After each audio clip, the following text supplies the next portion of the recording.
আমরা চলে আসলাম বিশিষ্ট নূর মোহাম্মদের মাজার। বাংলাদেশ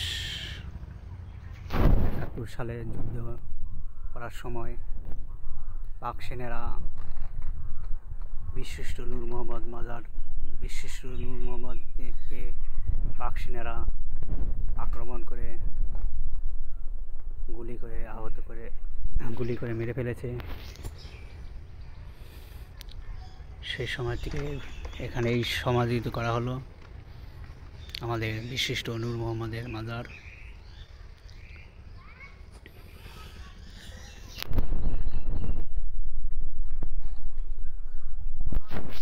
বিশিষ্ট নূর মোহাম্মদের মাজার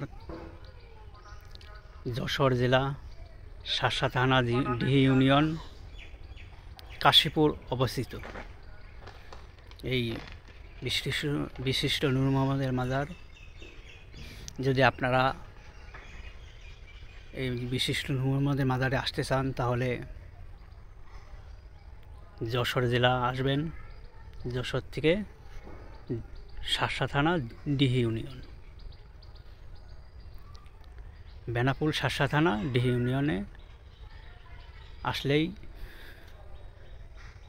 এই বিশিষ্ট নূর মোহাম্মদের মাজার আপনারা দেখতে পারবেন।